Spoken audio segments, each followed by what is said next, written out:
This is the first in a series of 6 lessons on the Ten Commandments. And I really can't talk to you about the Ten Commandments until after we spend a few minutes talking about Moses, because the Ten Commandments came through Moses. Moses was a most unusual person. And I wish the time permitted me to really get into the history of Moses and more into the quality of the character that he displayed. But he was a most unusual person. Moses in the Old Testament was the equivalent of what Jesus is in the New Testament. And of course, both Moses and Jesus were real persons. They really did exist. And they really did the things that we have read that they did. They are historical beings or characters. But there's so much more than that, because Moses really represents the transformation that is destined to be the experience of each one of us. And of course, Jesus was the epitome of that transformation, of that process.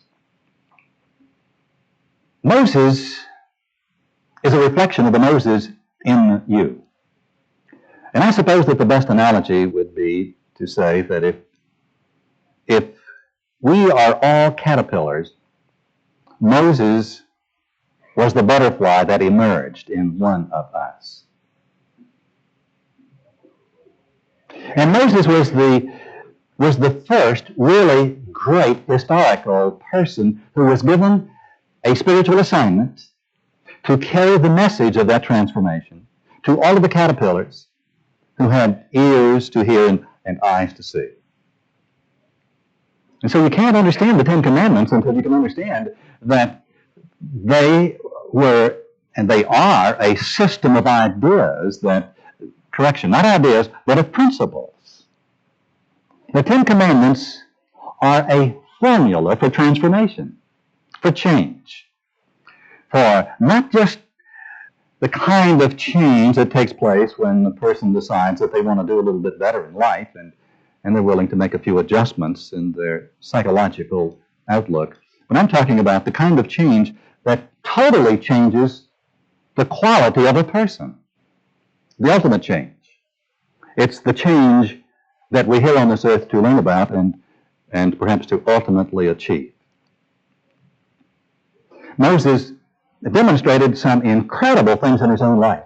I mean, he was a miracle worker. And the exciting thing about Moses was that we can relate to him because everything that he did reluctantly. Do you understand that? I mean, he wasn't anybody's hero by his own choice. As a matter of fact, he started off, you remember when his mother put him in a little basket and he floated and he had the luck of the Irish, although he was Jewish.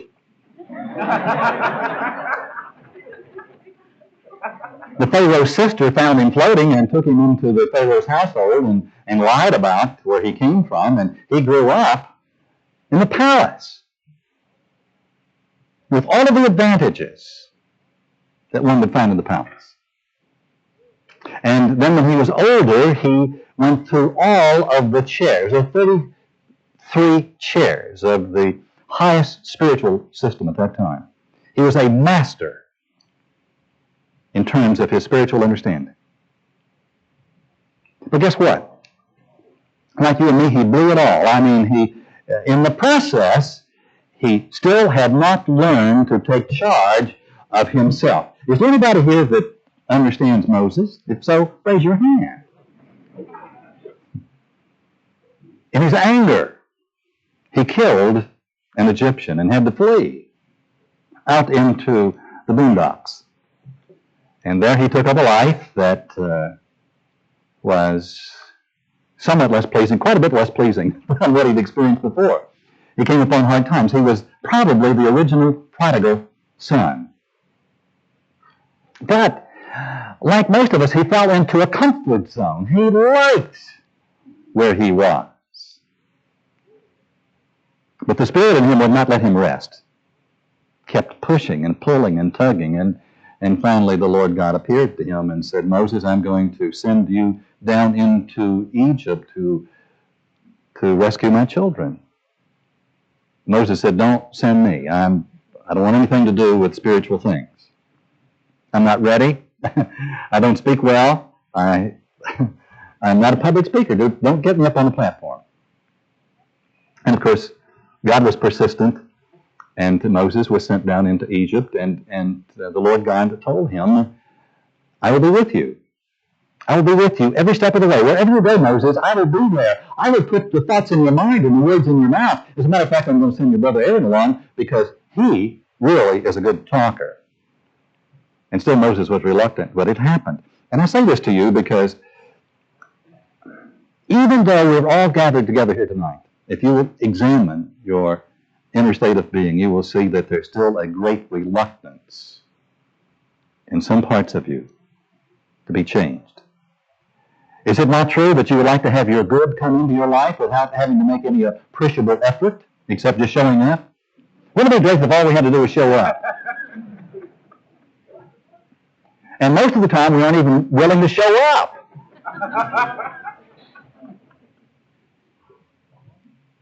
Moses was a wonder, an absolutely amazing person. Let me tell you how amazing he was. He did the things that he was sent to do. He complained a little bit along the way, but he did it. And he took the Israelites out into the wilderness, wandering for 40 years. You know what that meant? Well, it probably happened exactly that way. 40 in the Bible represents the period of time necessary to bring about a change or to complete a process. I've given this analogy before. I drank for 40 years. I didn't really drink that long, but I drank as long as it took to bring me to the place that I was willing to take the steps that I needed to take to not have to go through that experience anymore. Do you understand what 40 means? If you've been suffering in some situation for a long, long time, so that you can hardly stand it anymore, and now you're willing to do something about it, you've been suffering for 40 years. But suffering for 40 years won't change it. You have to do something about it, and in order to do something about it, you have to know the system, don't you? If you don't learn to play the piano, you have to learn the system. You have to learn the musical scale. There's a system that anyone can learn and play and become a master pianist. You know that I'm probably the world's greatest pianist? You didn't know that. You've never heard me play. Because I've never played. I've never wanted to pay the price to learn the system. But I could. And my point is that you can experience whatever it is that you wish to experience if you're willing to pay the price. I'm going to get back to that in just a few minutes. But if you wish to have an experience in consciousness higher than you have experienced, then you will only get it as a result of having become sick and tired of your life as it presently is, knowing that your life as it presently exists was caused not by other persons, but by you, as the result of mistakes that you made, knowingly and unknowingly. You have a better understanding of Moses in you? Well, Moses was transformed. And to show you just how remarkable he was, when Jesus the Christ was undergoing the severest of tests, two people appeared to him, and one of them was Moses. You don't hear that much talked about from platforms like this, because how could that be? Well, it was. He represents the incredible vitality or energy or spirit that exists in every one of us. And he made his demonstration, and I'm sure is continuing to do so at this time. But he gave us the earliest form of the system of transformation that will permit any person to be changed into the early stages of a super being. If you're sick and tired of being a caterpillar, and the butterfly in you is struggling to spread its wings, then the Ten Commandments will begin to take form and shape in your understanding. Then you'll begin to really understand them. It's important to know that the system that we're talking about is not just a system of 10 thou shalt nots, and that's what most of us thought the Ten Commandments were. These Ten Commandments have been on the Sunday school walls of most churches that you and I have ever attended. We've heard about them, but we have not really come to understand what they could mean. For example, the 20th chapter of Exodus, and God spoke all these words, saying, I am the Lord your God who brought you out of the land of Egypt, out of the house of bondage. And out of the land of Egypt really means out of the bondage of our purely human condition. You see, the captivity that the Israelites were experiencing was the result of their own consciousness, wasn't it? It was the result of what they believed about themselves. And is it not true that the bondage in which you find yourself is nothing more than what you have believed about yourself? And it is out of that captivity that the Moses in us will lead us, providing that we understand the system. But I'm the Lord your God. I will be with you. I will lead you. I will guide you. I will watch over you. Providing, now listen to these thou shalt nots. You shall have no other gods except me. You shall not make for yourself any graven image or any likeness of anything that is in heaven above or that is in the earth beneath. You shall not worship them nor serve them, for I, the Lord your God, am a jealous God. And we have said an angry God and an unfair God. It's not fair, God. The way you have created this earth is not fair. Look at all the suffering out there, God, that you've created. It's not fair. It's what we believe. You shall not take a false oath in the name of the Lord your God. You will remember the Sabbath day to keep it holy. You'll honor your father and your mother, that your days may be long. You shall not kill. You shall not commit adultery. You shall not steal. You shall not bear false witness against your neighbor. You shall not covet your neighbor's house. You shall not covet your neighbor's wife, nor his manservant, nor his maidservant, nor his ox, nor anything that is your neighbor's. And we've looked at those 10 commandments, and we've just thrown them up and said, gosh, what does that mean?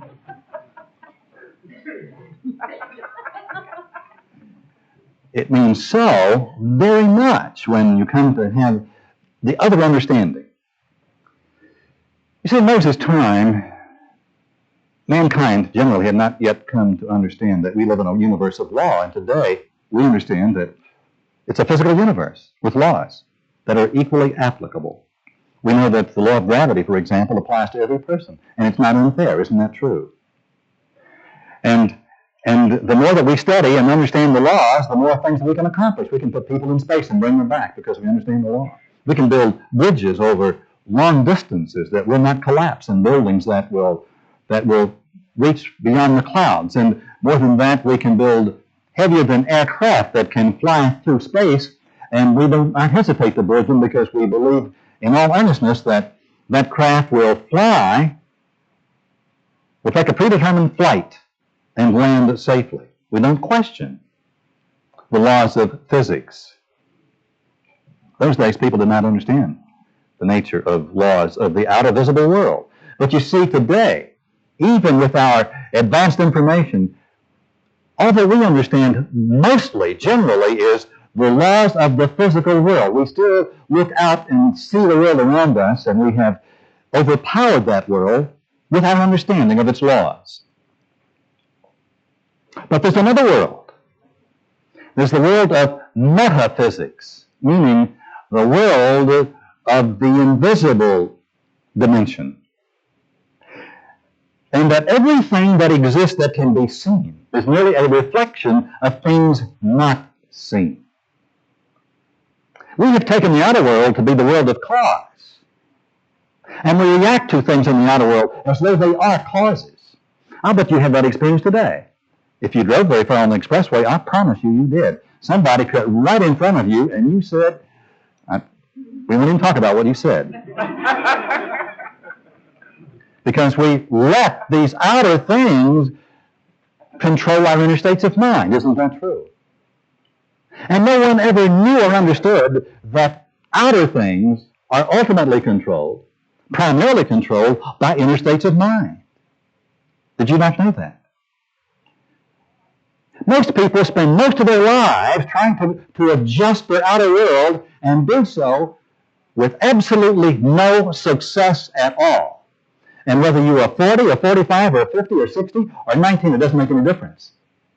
You have never been successful, and you never ever will be successful in controlling your life by controlling outer things. Now, this doesn't mean that you don't have to deal with the outer world, because you do. It's there. Jesus said, be in it, but not of it.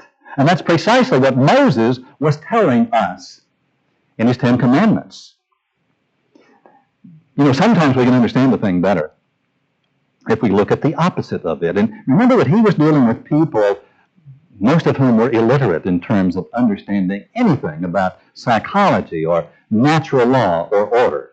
And so, to them, at the simplest level, he had to give commandments. You shall not steal. As a matter of fact, that commandment is the only one that we're going to deal with tonight. But in the next 5 lessons, we'll deal with the other 9 commandments, and I just know that they're going to really light your fire.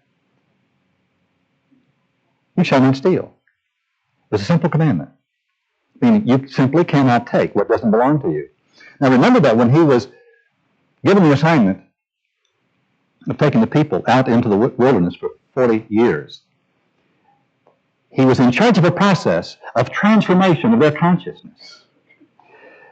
It was his responsibility to lift their consciousness, to help them to achieve a state of understanding that was superior.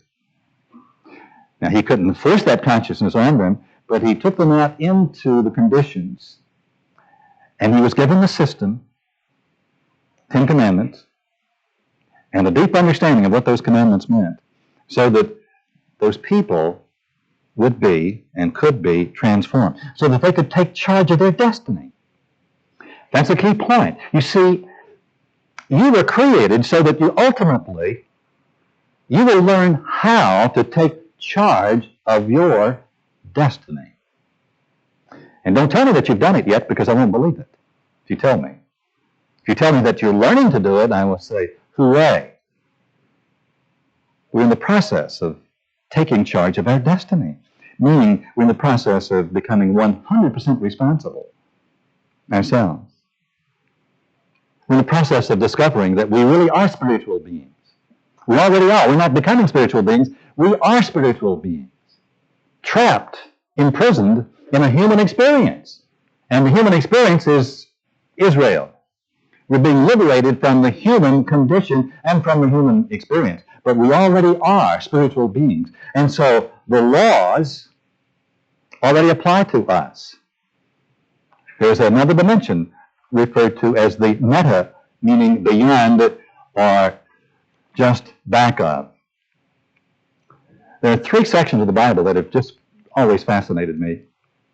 One is the 19th and 20th chapters of Exodus, that part of the Bible that deals with the 10 Commandments, and the Sermon on the Mount, which is Jesus Christ's more sophisticated statement of the law, and 2 or 3 of the first chapters in Genesis. And if a person will read and just come into any understanding of those 3 sections of the Bible at all, you will understand far more than what's contained in all of the books that are in our bookstore.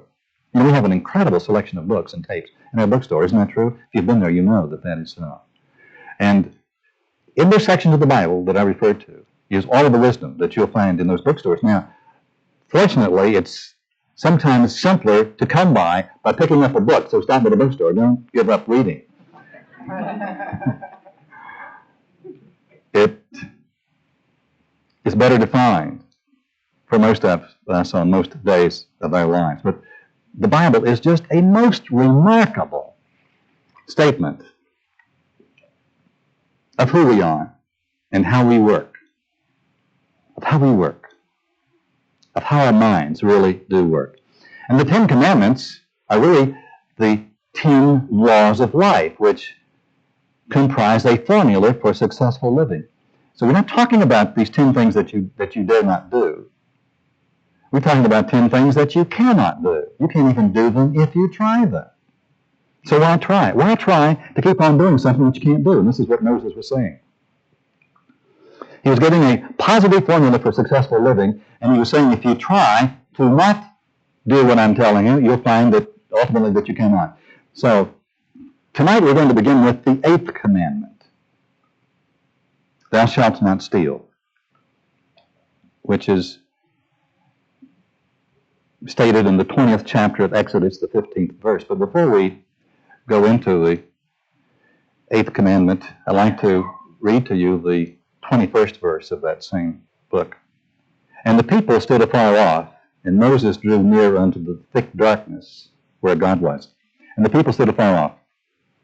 One of the most important messages of Moses was this reality that God is always with us. And he knew it because he had the experience, a transforming experience. He experienced what has been called Christ or cosmic consciousness, in which from that moment forward, the universe became a living entity, a spirit that he was as aware of constantly as we are of each other in this moment. Moses came to know that you cannot die, and that stepping out of your body is nothing, that you simply cannot die. He came to know and to understand that every person constantly is exhibiting all of the qualities of God because we are created in the image and likeness of God, except that we don't know it. And he was giving us a system of ideas that would permit us to put on this higher self that already exists. But the point was that everywhere that Moses went after he had his spiritual awakening, God was with him, directing. And again, the ego of Moses was in that mortal combat. It was wrestling and struggling. And you understand it because you've had that experience recently, maybe even late today. But God was always there. And God was a forgiving God, except that's not true. How can God forgive you when God never blamed you? You understand that? Moses understood it. All of us are under these rules. They're the rules of life. They're the rules of the road. And all of our problems come because we don't obey them. How would you like to know? How would you like to know how to not have problems anymore? The 10 rules that will permit you to not have problems anymore. Because that's really what we're talking about. If you understand them, and understanding does not come in the reading that I gave you earlier of those 10 commandments, because that's too simple, and that deals mostly with the outer, our physical world. And we're going right now to get into the inner rules, our understanding of those rules. You shall not steal. So Moses took the Israelites after all the miracles that occurred. And the Lord God said, if you do what I tell you, Moses, it will work out just right, and you'll get them out of Egypt. And it was impossible, but it happened. How would you like to have to do impossible things and have them happen every time? Would you like to live like that? Well, you can't. You can say, well, this is the 20th century, and it's not like that anymore. Yes, it is. It's exactly today like it was then. And you know that if you're not doing something impossible every day, there's something wrong with your life. If you're not achieving the impossible, you can't. And Moses did. And he took these people, a bunch of them, out into the wilderness, and he had to teach them some very basic things. And so he just told them, you shall not steal. Now, he wasn't telling them, look, guys and gals, I don't want you to take other people's property. That was at the purely basic level. He was saying to the person who was really ready to understand, you can't. Because if you steal, you will still have to pay a greater price. Whatever the value that you think you're going to get out of taking somebody else's property, you'll pay a greater price than that. But it means even more than what I've just said to you.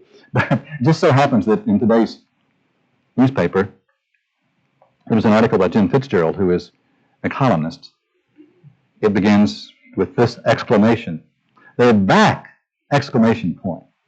And he's talking about his golf clubs that are back. For the second time in about 3 months, someone stole his automobile in which his golf clubs were. And each time he got his golf clubs back, but not his car.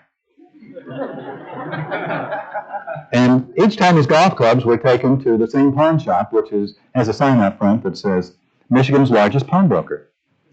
And this is what he said. The clubs that were stolen in April, along with my old O's, were stolen again in September, along with my newer Oldsmobile. And both times the clubs ended up at Michigan's largest pawnbroker.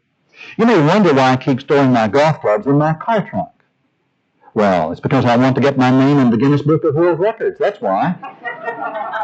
Is there a category for owner of golf clubs most often stolen and sold at the same pawn shop?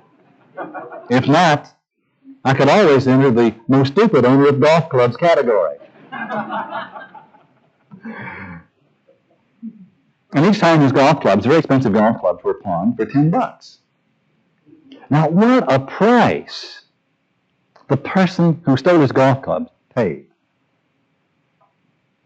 He only got $10. But think of the self-esteem. And think of the karma, the comeback. You see, everything that we do comes back to us. There's a law of life. There's a basic law, a basic principle that says that everything that you do, you will experience. Everything that you give comes back. Everything. You cannot steal. The universe absolutely abhors it. It prevents it. That's why the Lord God said, vengeance is mine. Let them do it. Ultimately, they will pay the price. I will not punish them. They have already punished themselves. They have already punished themselves. Forgive them. They know not what they do. And more than that, if someone steals from you, your good will come back to you. Your golf clubs will come back. Probably if you believe in getting your golf clubs back. The point is that no one can take your good from you. I have known people that have lost a fortune and it came back. If you have the consciousness of having a fortune, no one can take your fortune away from you. It will come back. It must come back. That is the law. If you don't have the consciousness, they didn't have to take it away from you. You surrendered your fortune. Are you following me? I've known some people that absolutely would not quit until they lost everything they had, not to get it back. Case in point, many people who win the lottery cannot bear to have that money in their hot little hands. It must go quickly, never to return. We live in a universe in which everything is acquired by right of consciousness. And this is what Moses was saying in his rule of the road that says, you cannot steal. You cannot cheat. You cannot. And so why try to do it? And it's more than just stealing in terms of acquiring other person's property. It's stealing in terms of pretending that something can happen to you when you haven't prepared the way for it. It's important for every one of us to examine ourselves to see what is it that I want from life. What do you really want from life? Then become willing to pay the price for it. And when I say willing to pay the price, willing to acquire the consciousness, even while you don't have it yet. Success does not just come because you go out and work hard. I've known people that worked hard 40 hours a week, 60 hours a week all their lives and never rose one iota above where they started. The old axiom that hard work creates success is not true. And yet is hard work important? Yes, it is. But as you go into your life, always understanding that we're working at two levels, the outer level, the level of the circumstances in which we find ourselves, the conditions that are there. Giving ourselves with commitment and with excellence, pouring ourselves joyously into every moment of our experience, seeing life for what it really is, as an exotic array of opportunities. Everything that happens to you is an opportunity, particularly if you don't like it, particularly if you think it's bad, particularly if the bad thing happens. It's not bad at all. And this is what Moses was telling us.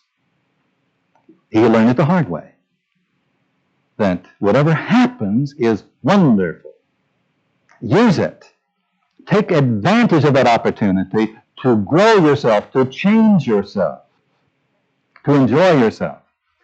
Is there anyone here that today has had an opportunity that when it first occurred to you, that was really, it really taxed you for a moment? I was talking to someone on the telephone today who was in the hospital for a short time, and then they were released.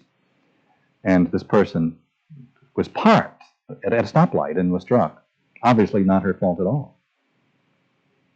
But that was just the first bad thing. A series of other bad things happened with the arrival of the ambulance drivers who strapped her to a board and strapped her in the wrong way and took her to a hospital, and she was ignored for a period of time, and all kinds of things happened. And she lost her cool. She lost her joy. She forgot who she was. And she began to react in old ways. And then, marvel of marvels, she remembered. What was that total experience but an opportunity to remember the law? And she did. And the moment that she began to change, she just laid out a list of things that began to happen to her then, how it all unfolded correctly. And Moses is telling us in this first great statement, the Ten Commandments. And by the way, I chose the Eighth Commandment simply because in those Ten Commandments there is no particular order. Sometimes in a series of principles there is a progressive order, as in the 12 steps. They're progressive. The Ten Commandments are not necessarily progressive. And actually, the one that I chose is the basic premise. It is the one that says that what happens to you happens by right of consciousness, by virtue of how you are reacting to your life. I'm quite sure we'll understand that better as we get into the experience of the other 9 commandments. This morning I was looking through our Mastermind Goal Achievers Journal, and I came across a prayer of Dr. Robert Schuller that is printed there. Let me read it to you, because I think it would indicate something of Moses' attitude. Good morning, God. I'm so glad that you're my friend. Now, that's not the way Moses started off with God, I'll tell you that. He was saying, don't bother me, God. Leave me alone. But then his experience changed. Good morning, God. I'm so glad that you're my friend. Together we make a great team. I'm not afraid of anything when you're beside me. It will be a good day if you will think through my brain, talk through my tongue, and smile at people through my face. In my work or play, may my friends and even strangers see that I love you. Amen. Robert Schuller. A number of years ago, when the life of Moses had such an impact on me, I was in the early days of my own butterfly self unfolding. And I came to see clearly that he was a metaphor. He was an example. His life was a pure example of my own life in so many exact ways.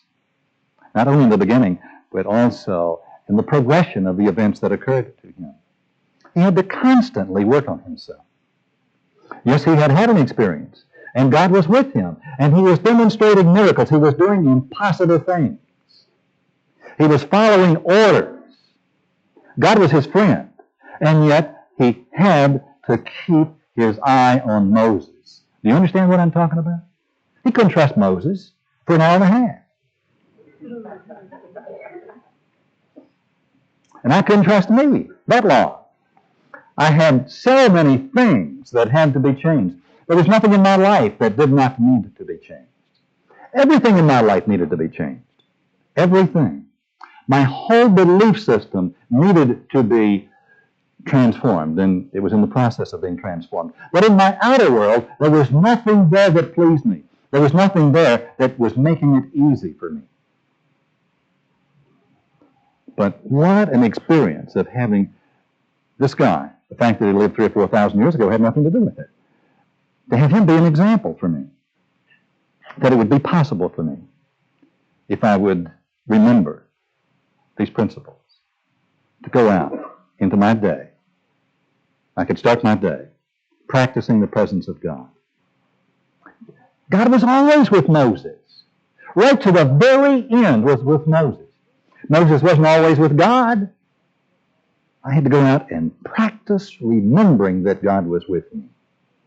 Planning my day, sitting sometimes for an hour and a half in the morning, getting the right attitude and shaping what was going to happen to me, and going out and having everything that I had shaped fall apart within 30 minutes. And then having, miracle of miracles, having it all work out better than it was working out the way I planned it. Do you understand? Of course you do. I have little chipmunks now telling you about it. To be given a system that is so consistent and powerful and correct, a system that is provable. You can prove it to yourself. You can demonstrate it in every corner of your life. And it works. And why does it work? Because it was Moses' system? It wasn't a system at all. It was the system. It was the way, the Tao, that is given over and over again to mankind. It is our system. It is the way we are built inside ourselves. You cannot steal. What do you want? Moses said, whatever it is that you want, if you can't steal it, if you cannot acquire it, oh yes, by sheer willpower, you can overcome someone or some person or some group for a period of time. By sheer willpower, you can pray for something or for someone and you can get it.